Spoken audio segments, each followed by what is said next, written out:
So நம்ம side வால்னுடைய final ஸ்டேஜுக்கு வந்துட்டோம். இதுதான் ஒரு கோச்சினுடைய சைடு வால், அதாவது விண்டோஸ் இருக்கிற ஏரியான்னு சொல்றோம். இது வந்து வெல்டிங்லாம் பண்ணி முடிவுக்கு வந்திருக்கு. இப்போ இடையில இருக்கிற கேப்புலாம் ரப்பர் பீடிங் வைப்பாங்க, எலக்ட்ரிக்கல் ஒயர்ஸுக்கோ இல்லை வேற என்னென்ன விஷயங்கள் வைக்கணுமோ அதுக்கெல்லாம் இந்த இடங்கள் பயன்படுத்தப்பட இருக்கு.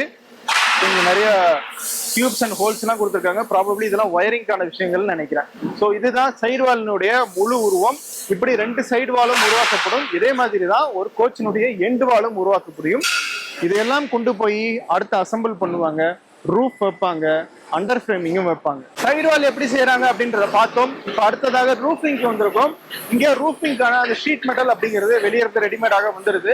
அதுல ரூஃபிங்ல இருக்கிற சின்ன சின்ன விஷயங்கள் இங்க வெல்ட் செய்யப்படுது. என்ன மாதிரி? ஏசி டக்டாக இருக்கட்டும், லைட்டிங்கான அந்த ஸ்பேஸாக இருக்கட்டும், ஒயரிங்காக இருக்கட்டும், இது எல்லாமே இந்த இடத்துல தான் வெல்டிங் செய்யப்பட்டுக்கிட்டு இருக்கு. இங்கதான் ட்ரெயினுடைய அண்டர் ஃப்ரேம், அதாவது அடிப்பாகம் உருவாக்கப்பட்டுக்கிட்டு இருக்கு. டெம்ப்ளேட்டாக அந்த ஃப்ரேம் வெளியே இருந்து வாங்கிடுறாங்க. ஐசிஎஃப்னுடைய வெவ்வேறு தொழிற்சாலைகள்ல இருந்து அது வந்துருது.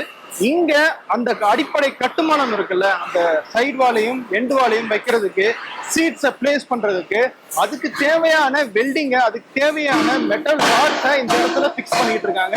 அதுக்கான பணிகள் தான் இந்த இடத்துல நடந்துகிட்டு இருக்கு. ஒன்ஸ் இது ரெடியான உடனே சைடு வால் எண்டு வாலோட அண்டர் ஃப்ரேமையும் பிக்ஸ் பண்ணிடுவாங்க. அதோட கிட்டத்தட்ட 40% to 50% பணிகள் முடிஞ்சிடும்.